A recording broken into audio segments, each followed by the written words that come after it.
हेमंत सोरेन को, झारखंड के जो मुख्यमंत्री हैं, जब मैं उनको, उन्होंने एक पेन उठा के लाखों की तादाद में लोगों को आवास दिया, लाखों की तादाद में लोगों को रोजगार दिया। तो बेटियों की शादी को लेकर तो बिल्कुल जैसा कि आपको भी खबर होगी कि हम लोगों ने करीब 3 बच्चियों की शादी कराई थी उस समय में। एक सिक्के के दो पहलू होते हैं। आप एक थे, एक यहाँ के शाहरुख थे, जो आप लोग साथ में रहे। शाहरुख कहाँ है? क्या शाहरुख उसी तरीके से आपके साथ में है या आप दोनों जो है अलग हो गए?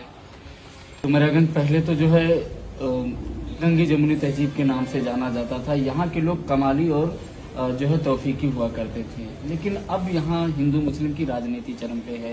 तो नेता है और भाजपा के, जिनको ये लगता है, उनके जहन में एक इस तरीके का एक कीड़ा चलता है कि हिंदू मुस्लिम किया जाए। और डुमरियागंज हमेशा हिंदू मुस्लिम एक साथ चलने वालों में से है। गंगा जमुनी की तहजीब आज भी यहाँ पे देखी जाती है। हमारे लोगों की एक गंदी जो जहनियत देखी जा रही है, वो समाज को अलग करने का काम कर रही है। ठीक है, आप किसी को आतंकवादी कह देंगे तो आपके कहने से सारी चीजें थोड़ी हो जाएंगी। आज मैं लोकसभा डुमरियागंज में हूँ। हमारे साथ जो है यहाँ से AIM के जिलाध्यक्ष अजीमुशान फारूकी हैं। हम इनसे बात करते हैं। ये पहले तो एक समाज सेवी थे, लेकिन अब ये जिला अध्यक्ष बन गए। हम इनसे बात करते हैं कि इनके संघर्षों का क्या राज है, क्या वजह रही कि इनको AIM ने जो है जिला अध्यक्ष बनाया। पहले तो अजीम भाई, मेरे साथ बातचीत में आपका बहुत बहुत स्वागत है। जी, बहुत शुक्रिया। आप चलकर आए हैं और आप जमीनी हकीकत क्या है उसको आप बताने का काम करेंगे। बहुत शुक्रिया। सबसे बड़ी चीज ये है, अब देखा जा रहा है पूरे प्रदेश में सबसे कम उम्र के जो है जिला अध्यक्ष हैं। पहले तो आप अपनी उम्र बताएंगे, उसके बाद क्या वजह रही कि जो है असदुद्दीन ओवैसी की इतनी बड़ी पार्टी आपको जो है यहाँ से जिला अध्यक्ष बनाई? देखिए, रहा सवाल उम्र का, तो उम्र का आप अंदाजा लगा सकते हैं देखकर कि क्या उम्र रही है। उम्र आप ना देखिए, आप संघर्ष देखिए हमारा। और संघर्ष रही बात कि पार्टी ने क्या सोचकर हमको जिला अध्यक्ष बनाया, तो मुझे लगता है कहीं ना कहीं पार्टी ने संघर्ष देखा होगा। और संघर्ष पार्टी चाहती है कि संघर्षशीलों को जो है मौका दिया जाए और सियासत करने का, क्योंकि जो नौजवान होते हैं, जो एक उनके अंदर जोश जुनून होता है काम करने को लेकर, अपने समाज के हक हकूक पे लड़ने को लेकर, उसलिए उन्होंने हमको जिला अध्यक्ष बनाया। और पार्टी इतनी बड़ी पार्टी है, वो कहीं ना कहीं हमारे अंदर कुछ चमक देखी होगी, तभी उन्होंने हमको ऑफर किया और जिला अध्यक्ष बनाया। इससे पहले आप एक संस्था थी जो लगातार लोगों के बीच में रही, आप उससे जुड़े रहे, आपने उसके लिए बहुत मेहनत की। आपने बहन बेटियों की शादी भी करवाई जिनकी शादी नहीं हो रही थी। कोरोना जैसी महामारी में आप लोग जो है घर से बाहर निकले और लोगों की मदद की। फिर आप यहाँ कैसे आए? क्या वजह रही कि आप पढ़ा एक समाज सेवी होने के साथ साथ? बहुत बेहतर सवाल है आपका, और आप पत्रकार हैं तो ये सवाल आपका होना चाहिए। देखिए, जहाँ तक रहा सवाल कि क्या वजह रही है कि मुझे सियासत में आना पड़ा, देखिए मेरा मानना है कि जब मैं हेमंत सोरेन को, झारखंड के जो मुख्यमंत्री हैं, जब मैं उनको देखता हूँ, तो उनको जहाँ तक मैंने एक आर्टिकल पढ़ा है, उसमें मैंने देखा है कि उन्होंने सोचा कि अपने समाज को कैसे तरक्की और उन्नति की तरफ ले जाया जाए और उनको कैसे आवास दिया जाए, कैसे उनके लिए बेहतर काम किया जाए। तो उन्होंने सोचा, फिर उन्होंने संघर्ष किया और लास्ट ये मूवमेंट आता है आज के दौर का कि ये मुख्यमंत्री के तौर पे प्रेजेंट है। उन्होंने एक पेन उठा के लाखों की तादाद में लोगों को आवास दिया, लाखों की तादाद में लोगों को रोजगार दिया। तो ये एक बहुत बड़ा सवाल होता है कि सियासत में आने का। और रही बात, आपने कहा कि आपने संगठन में काम करके आप अपने आप को हाईलाइट की है। देखिए, हर आदमी, हर नेता, चाहे कितना भी बड़ा पॉलिटिकल हो, कहीं ना कहीं अपना वर्क करता है और अपने साथियों के साथ काम करता है। मैंने जो काम किया, जो हमारी टीम थी, उन्होंने जो वर्क किया, कोविड रहा हो और या चाहे किसी भी तरीके का मुद्दा रहा हो समाज का, हर मुद्दों पे हम लोगों ने लब्बैक कहा है और समाज की समस्याओं का समाधान करने का पूरा काम किया है। और रही सवाल बेटियों की शादी को लेकर, तो बिल्कुल जैसा कि आपको भी खबर होगी कि हम लोगों ने करीब 3 बच्चियों की शादी कराई थी उस समय में। तो आप देख सकते हैं, और आप हर मुद्दों से हमारे साथ जुड़े हुए हैं। आप आज के तो है नहीं, इस डुमरियागंज के आप चर्चित चेहरे में से हैं। आप सारी चीजों को हमारे जानते हैं, हमारे अपडेट्स को जानते हैं, हमारे अप एंड डाउन को आप जानते हैं, हमारे संघर्षों को आप जानते हैं। तो ये सबसे बड़ा रोल होता है कि आप समाज को क्या देना चाहते हो, समाज आपसे चाहती क्या है। एक सबसे बड़ा सवाल है, एक सिक्के के दो पहलू होते हैं। आप एक थे, एक यहाँ के शाहरुख थे, जो आप लोग साथ में रहे। शाहरुख कहाँ है? क्या शाहरुख उसी तरीके से आपके साथ में है या आप दोनों जो है अलग हो गए? नहीं, देखिए, शाहरुख साहब का एक वो रोल है, हम लोग बचपन के साथी हैं, एक साथ हम लोगों ने एक ही क्लास में हम लोगों ने पढ़ाई की है, करीब 10 तक हम लोगों ने साथ में पढ़ाई की है। उस समय जब मैं कांग्रेस में हुआ करता था तो शाहरुख साहब का हमको फोन आता है कि आइए मिलकर हम लोग कुछ बेहतर करते हैं। तो हम लोगों ने जन मुद्दों की लड़ाई लड़ते हुए अपने आप को प्रेजेंट करने का काम किया। और फिर उसके बाद जब पार्टी का ऑफर आता है तो मैं पार्टी की तरफ मैं चला जाता हूँ। और शाहरुख साहब अपने एजुकेशन और अपने उसी एक्टिविटीज़ को लेकर वो काम कर रहे हैं और लगातार अभी पिछले रमज़ान में उन्होंने अपनी टीम के जरिए से काम किया है। तो उस काम को तत्काल वो उस पर काम कर रहे हैं और समाज को बेहतर बनाने की कोशिश भी लगे हुए हैं। उनकी कमी नहीं खलती आपको? बिल्कुल कमी खलती है और वो हमारे साथ भी हैं, ऐसा नहीं है। क्योंकि जो दोस्त सच्चा दोस्त होता है वो हमेशा आपके दिल के करीब होता है, ऐसा नहीं है। पॉलिटिकल मुद्दे हैं आपके जो सवाल हैं बहुत तीखे सवाल हैं, लेकिन ठीक है, अच्छे सवाल है। और शाहरुख साहब हमारे साथ हैं और इंशाल्लाह रहेंगे। अजीमुशान कहाँ से आते हैं? इनकी शुरुआत कहाँ से हुई, कहाँ से इस फील्ड में आए? अभी इसके जस्ट बाद ही हमने आपसे बताया है कि इससे पहले मैं कांग्रेस में था और जो हम लोगों ने संघर्ष किया, अगर अजीमुशान जाने जाते हैं तो सिर्फ और सिर्फ अपने संघर्षों की वजह से जाने जाते हैं, अपने बेबाकी की वजह से वो जाने जाते हैं, अपने काम को लेकर वो जाने जाते हैं। जैसे पिछली बार जो हमने चुनाव लड़ा जिला पंचायती का, वो सिर्फ और सिर्फ अपने काम की वजह से हम लोगों ने चुनाव लड़ा और उसका रिजल्ट भी आप जानते हैं कि क्या रिजल्ट रहा है। समाज में एक अच्छी परसेंटिंग हमारी रही है और समाज ने हमको करीब 24 वोट देकर हमको जो है एक सम्मानित कैंडिडेट बनाने का दावा किया है। इसके बाद फिर आएगा तो फिर देखेंगे। ये संघर्ष हमेशा चैलेंजों से भरा हुआ है, हर चैलेंज का सामना किया जाएगा और लास्ट तक उस पर कहीं ना कहीं खरा हुआ उतरा जाएगा। आप डुमरियागंज में हैं। डुमरियागंज पहले तो जो है गंगी जमुनी तहजीब के नाम से जाना जाता था। यहाँ के लोग कमाली और जो है तौफीकी हुआ करते थे, लेकिन अब यहाँ हिंदू मुस्लिम की राजनीति चरम पे है। बीते निकाय चुनाव में यहाँ पर जो है भाजपा के नेता द्वारा इसी चौराहे से जो है हिंदू मुस्लिम की बात कही गई थी। आपका भी गांव उसी में शामिल था और आपके गांव के लोगों को भी गद्दार और आतंकवाद से जुड़ा कहा गया था। किस तरीके से देखते हैं, क्या डुमरियागंज की राजनीति इसी तरीके से रहेगी या आप आए हैं तो बदलाव करेंगे? देखिए, बिल्कुल बदलाव तो होना चाहिए और बदलाव होगा भी। जो आपका सवाल है कि जो यहाँ पे भाषण हुआ वो पता नहीं कौन से नेता हैं भाजपा के, जिनको ये लगता है उनके जहन में एक इस तरीके का एक कीड़ा चलता है कि हिंदू मुस्लिम किया जाए। और डुमरियागंज हमेशा हिंदू मुस्लिम एक साथ चलने वालों में से है। गंगा जमुनी की तहजीब आज भी यहाँ पे देखी जाती है। हमारे भी कई ऐसे हिंदू साथी हैं जो हमारे टच में होते हैं। मैं उनके त्यौहार में जाता हूँ, वो हमारे साथ आते हैं। तो ऐसा नहीं है। देखिए, कुछ लोगों की एक गंदी जो जहनियत देखी जा रही है वो समाज को अलग करने का काम कर रही है, ठीक है। और अगर किसी को सियासत करनी है तो मुद्दों की सियासत पे आइए ना भाई। आप किसी को आतंकवादी कह देंगे तो आपके कहने से सारी चीजें थोड़ी हो जाएंगी। आप कोर्ट है, माननीय न्यायपालिका का आपने उल्लंघन किया। न्यायपालिका का ये आदेश था कि सुप्रीम कोर्ट का ये आदेश था कि जो भी इस तरीके की हेड स्पीच दे रहे हैं उनके पुलिस प्रशासन बिना मुकदमा किए डायरेक्ट उस पर एक्शन ले सकती है।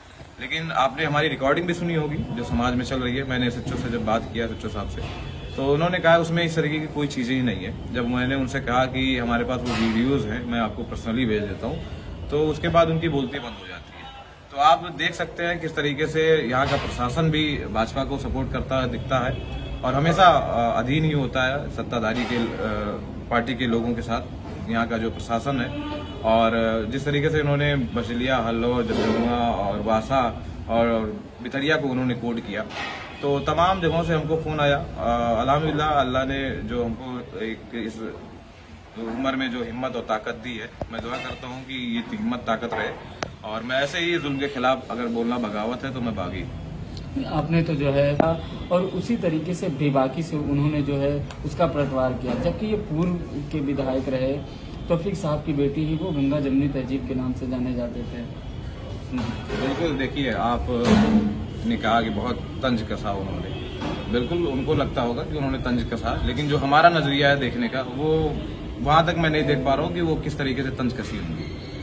उनको अगर वो माननीय विधायक हैं आज की, चाहे भले वो सरकार में ना हो, लेकिन एक प्रोटोकॉल होता है, उस प्रोटोकॉल की अहमियत होती है सिस्टम में, समाज में और आपके अंदर भी। तो आपको तो पेपर वर्क में जाना चाहिए, आपको चुनाव आयोग के पास जाना चाहिए था, आपको डीएम साहब के पास जाना चाहिए था, आपको उसको पेपर वर्क में लाना चाहिए था। लेकिन आप भी कहीं मंच लगाकर भाषण दे रहे हो उनके खिलाफ, तो ये एक पॉलिटिक्स का जरिया है और आप पॉलिटिक्स ही कर रहे हो। तो ऐसा कुछ नहीं है। जहां तक मेरा नजरिया है देखने का, तो सिर्फ और सिर्फ उन्होंने भी विवादित बयान दिया तो ये भी आके वहां पे उसका कटाक्ष किए, बस और कुछ है नहीं। उनको अगर करना था तो पेपर वर्क में जाती, अपने आप को वो सरेंडर करती और वहाँ पे उनको कोट करना चाहिए कि ये समाज हमेशा हिंदू मुस्लिम के साथ रहने वाले लोगों में से है। इस समाज को इस नज़रिए से ना देखा जाए और मुसलमानों के साथ सौतेला व्यवहार नहीं होना चाहिए। तब मुझे लगता है कि हाँ ये कुछ कर रही है। उन्होंने तो जो है हिंदू मुस्लिम एकता की बात कही थी मन से। उन्होंने कहा कि ये मेरी मिट्टी है, मैं यहीं की बेटी हूँ। देखिए जितने भी लोग इस समाज में हैं, इस विधानसभा में हैं, सभी की मिट्टी है और सभी के लोग यहाँ के हैं। लेकिन अगर आदमी या जो यहाँ की सम्मानित जनता है अगर आपको नेता मानती है, नेता बनाती, विधायक बनाती है, तो आपका ये दायित्व होता है कि आप समाज के लिए क्या कर रहे हो। ये नहीं होता है कि आप मंच लगाकर उसी के खिलाफ पलटवार करें। आपको पेपर वर्क में जाना चाहिए। आपने दूर दूर तक मुझे नहीं लगता है कि वो पेपर वर्क में गई है, तो वो बोलने से क्या मतलब है। आप भी अपना मंच लगाइए, वो अपना मंच लगा के बोल रहा है, तो कोई आप में उसके फर्क क्या है। अजीम भाई, डुमरियागंज में अभी नगर निकाय चुनाव हुआ, जितने प्रत्याशी रहे उन्होंने एक दूसरे के ऊपर तंज कसा।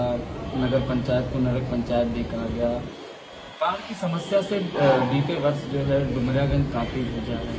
इसको लेकर क्या कहेंगे? क्या ये केवल चुनावी मुद्दे रहेंगे लोगों के, या जीतने के बाद लोग काम करेंगे? आपका क्या नजरिया है इसको लेकर?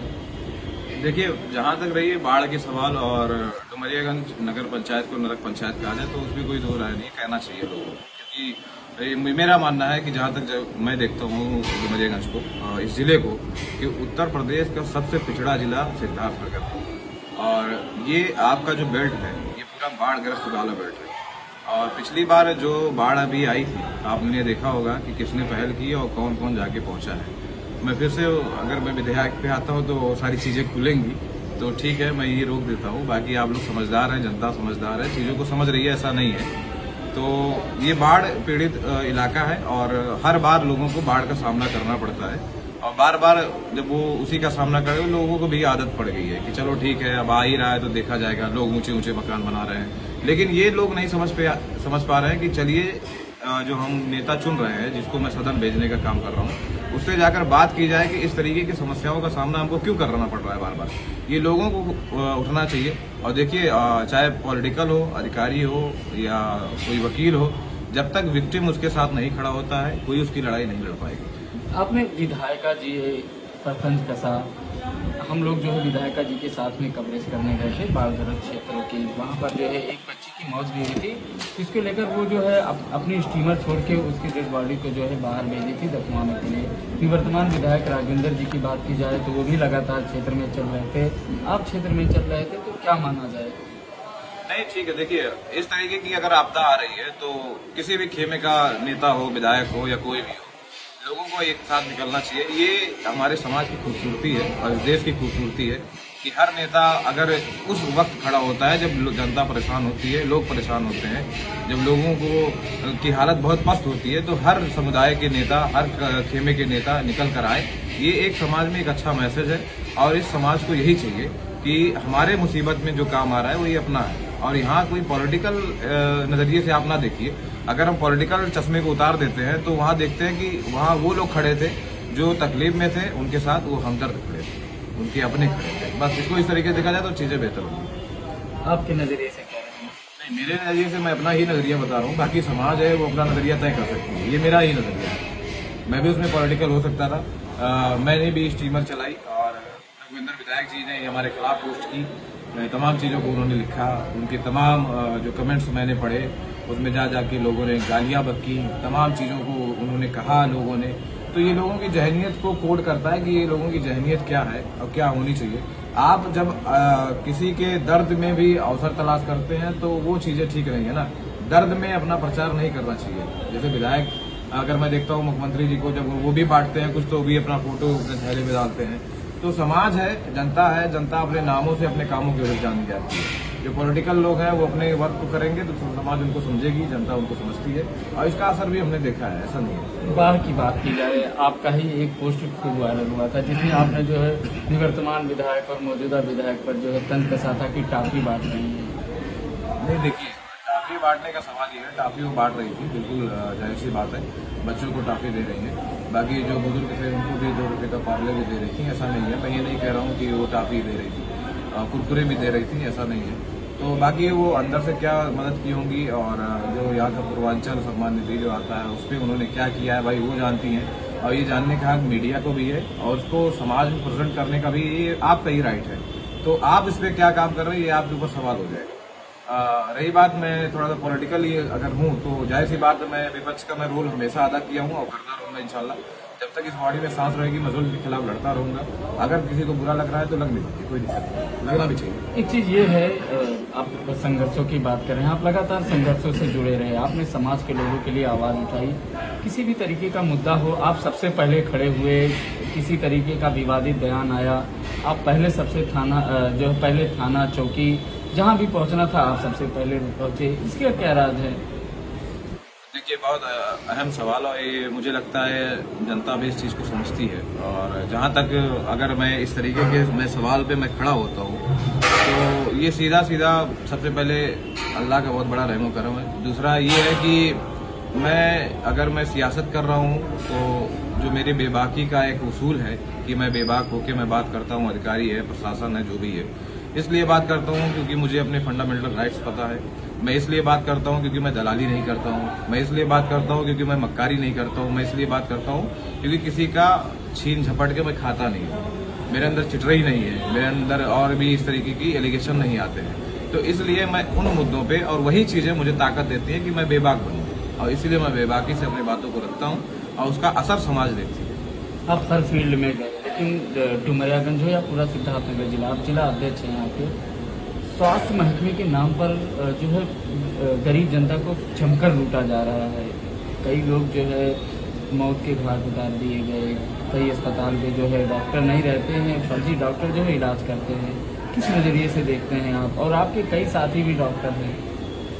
देखिए, बिल्कुल मेरे से कई साथी डॉक्टर हैं, अच्छी बात है, डॉक्टरी लाइन में आना चाहिए लोगों को। लेकिन मैं हॉस्पिटल को मैं इस तरीके से देखता हूँ, चाहे वो गवर्नमेंट हॉस्पिटल हो, प्राइवेट हॉस्पिटल हो। मैंने गवर्नमेंट हॉस्पिटल की भी मैंने फिल्म बनाई थी, आपने देखा होगा। अभी नहीं, अगर किसी को यकीन है तो वो हमारे फेसबुक पेज पे जा सकता है, देख सकता है। जिस तरीके से कचहरी और ब्लॉकों में भ्रष्टाचार है, उससे बेहतर, उससे कई ज़्यादा गुने में तेजी में हॉस्पिटलों में भ्रष्टाचार है और लोगों को इस कदर लूटा जाता है कि क्या बात करें। अगर आप कहीं किसी कपड़े की दुकान पे, ज्वेलरी की दुकान पे अगर आप जाते हो तो आप उससे कह सकते हो कि भैया थोड़ा सा डिस्काउंट कर लीजिए, हम गरीब हैं, ये है, वो है, खाने पीने की चीज़ें हमको दिक्कत होती है। तो हो सकता है अगला रहम खाकर आप पे एहसान कर दे। लेकिन वही बात अगर हॉस्पिटल की जाए तो वहाँ कोई सुनवाई नहीं है। ऐसा लगता है जो उनकी मोहर लगती है उसको आपको देना है, नहीं तो आपके खेत पे कब्जा कर लेंगे, आपके घर पे कब्जा कर लेंगे, या कुछ और भी हो सकता है आपके साथ। मैं अभी ये तो प्राइवेट की बात हो रही है। अगर मैं सरकारी पे मैं बात कर रहा हूँ, आपकी ही बेमा CSC पे, तो वहाँ मैं देखता हूँ वहाँ की तरफ मैं अभी जल्द ही गया था अपने सिस्टर को लेकर, तो वहाँ पे एक इंजेक्शन मुझे लगवाना था। जब वहाँ मैं गया तो पहले तो एक कमरा है, उस कमरे में हर तीसरा आदमी घुस रहा है। मैंने भी एंट्री की, मुझे लगा यही होगा। तो वहाँ के जो स्टाफ थे, जो नए लड़के थे, उन्होंने कहा आप जाइए, यहाँ से निकलिए, बाहर जाइए। तो मैं एकदम साइलेंटली मैं आ गया, जो वहाँ का प्रोटोकॉल है मैं उसके तहत मैं काम करने लगा। मैं विंडो पे गया, 1 रुपए की जो गवर्नमेंट की रसीद होती है, मैंने उसको पैसा दिया तो वो कह रहा 2 रुपये लगेंगे। तो आप ये अंदाजा लगा सकते हैं, जहाँ 1 रुपए की रसीद के लिए 2 रुपया देना पड़ता है, तो भ्रष्टाचार का आप अंदाजा लगा सकते हैं कि भ्रष्टाचार किस सीमा पे होगी और किस समय, किस चरम पे होगी, उसका आप अंदाजा लगा सकते हैं। जब मैं वहां पे गया, मैंने कहा ये क्यों ले रहे हो, मैंने विरोध किया उसका। वहां की जो आसपास की जनता खड़ी हुई थी उसने भी कहा कि हाँ भैया क्यों ले रहे हो। तो वो सवाल लोगों को देखना चाहिए। इस तरीके की भ्रष्टाचारी आपके गवर्नमेंट हॉस्पिटलों में है, तो आप प्राइवेट का अंदाजा आप लगा सकते हो। मैं जब वहां पे बात किया तो वो सब भागने लगे। मैंने जब अपना परिचय दिया तो एकदम पूरा स्टाफ ही खाली हो गया। जो वहां का मेन करप्टेड आदमी था वो आया चलती, तो उसने कहा कि भाई क्या मामला है। हमने कहा ऐसी सी बात है। तो हमने कहा कि इंजेक्शन की आपके पास वो भी नहीं है जिससे इंजेक्शन लगाया जाता है। तो उन्होंने कहा भैया नहीं है यहाँ पे। तो ये बड़ा सवाल है कि सरकारी हॉस्पिटल है, गवर्नमेंट का हॉस्पिटल है, आज गवर्नमेंट, भाजपा गवर्नमेंट जो है शासन में है, सत्ता में है, तो हॉस्पिटल का ये हाल है। तो आप क्या देखते हैं? सरकार तो कह रही है ना कि हमने जो है भाजपा सरकार बनने के बाद यहाँ पर जो है मेडिकल कॉलेज बन गए, स्वास्थ्य सुविधाएं ठीक करने की बात कह रही है, आप कह रहे हैं करप्टेड है। देखिए, इमारत बनाना और उसमें काम करना 2 अलग चीजें होती है। आप स्ट्रक्चर बना दीजिए पूरा, उसमें कोई है ही नहीं, तो आप पेपर वर्क में काम करके उसको करप्टेड का अपने आप को साबित करिए। आप उस चीज को कहीं ना कहीं गवर्नमेंट को धोखा देकर उस अमाउंट को अपने जेब में डाल रहे हो। अपने रिलेटिव के लोगों को मजबूत कर रहे हो, तो आप उस चीजों को कहाँ मजबूत, जनता को आप कहाँ मजबूत कर रहे हैं भाई। मैंने अभी आपको मिसाल दिया कि 1 रुपए की जगह जहाँ 2 रुपया मांगा जा रहा है, तो आप उसका अंदाजा लगाइए ना। आपके सवाल भले टेढ़े होके हमारे पास आते हैं, लेकिन आपको भी ये सोचना चाहिए और जनता को भी ये सोचना चाहिए कि आप जब 1 रुपए की रसीद का 2 रुपया वहां पे मांगा जा रहा है, तो आप इस भ्रष्टाचार का अंदाजा आप लगा सकते हो कि गवर्नमेंट सरकारी हॉस्पिटलों की क्या हाल है और उसके बाद प्राइवेट के क्या हाल होगी, उसके तो अलग ही नियम है। प्राइवेट अस्पताल की थी सरकार हर तरीके से काम कर रही है, कह रही है स्वास्थ्य सुविधाओं के लिए हम करोड़ों रुपए पानी की तरह बहा रहे हैं, जिससे जनता लाभ भी उठा रही है। लेकिन प्राइवेट अस्पतालों की बात की जाए, एक पेन किलर लेने के लिए वहाँ लोगों की कमर टूट जा रही है। जाहिर सी बात है, देखिए आदमी या जो जनता है इस समाज की, वो सरकार के पीछे क्यों भागती है। प्रधानमंत्री है तो वो अकेले का या हिंदू समाज का प्रधानमंत्री तो है नहीं भाई। ये इस समाज की, इस देश के जितनी भी आबादियां हैं, चाहे हिंदू मुस्लिम सिख ईसाई, जो भी कम्युनिटी इस समाज में रह रही हो, वो सबके प्रधानमंत्री है। जो मुख्यमंत्री है वो भी नियम इसी पे आता है। अगर कोई विधायक हो रहा है, चाहे वो भगवाधारी हो या कोई विधारी हो, अगर वो कोई विधायक हो रहा है तो वो पूरी क्षेत्र के, पूरी आबादी के लोगों का वो विधायक बनता है, ना कि किसी कम्युनिटी का विधायक बनता है, ना कि अपने घर का विधायक बनता है। अगर ये कहते हैं कि पानी की तरह पैसा फेंक रहे हैं, तो जाहिर सी बात, पानी की तरह फेंक ही रहे हैं, उस पर कोई असर नहीं है। और जब गवर्नमेंट पे आपकी कमर टूट जाती है एक पेन किलर लेने में, तो प्राइवेट की मैं वही बात कर रहा हूँ, प्राइवेट की हाल क्या होगी। आप अगर प्राइवेट अस्पतालों में अगर आप अपने इलाज को कराने की सोच रहे हैं, तो आपको पहले 1-1.5-2 बीघा बेचना पड़ेगा, उसके बाद आप प्राइवेटों में जाइए। लोगों से जुड़े सवाल, समाज को किस नजरिए से देखते हैं, आप क्या चाहते हैं समाज में किस तरीके का काम हो। यहाँ की जनता लगातार बेरोजगारी, महंगाई से त्रस्त है। यहाँ के जो है सरकार ने वादा किया था कि मनरेगा से जो है लोगों को रोजगार दिया जाएगा। यहाँ से जो प्लान करके दूसरे शहरों में रोजगार के लिए जाते हैं, अक्सर देखा जाता है वो बीमारी से ग्रसित होके या किसी हादसे का शिकार होकर मर जाते हैं, उनकी डेड बॉडियाँ तक यहाँ नहीं पहुँचती। इसको किस नजरिए से देखते हैं? देखिए, सरकार की बात ये है, आज़ादी के बाद से आप देखे रहे हैं कि सरकार ये जब से, या तो भाजपा सरकार को आप देखिए, ये जो अपने आप को हमेशा हर मुद्दों पे प्रेजेंट करना चाहती है और अपना प्रचार करने में लगी रहती है। भाजपा पार्टी ये है कि उनका ग्राउंड पे कोई वर्क नहीं है, पेपर वर्क में सारे वर्क होते हैं उनके। और मैं फिर से उसी पे आता हूँ, नाली खर्चा वगैरह जो भी है, समाज के जो अहम मुद्दे होते हैं, जो जनता से जुड़े होते हैं, नाली का है, रोड का है और पानी का है। सबसे बड़ा सवाल पानी का हो गया आज के दौर में।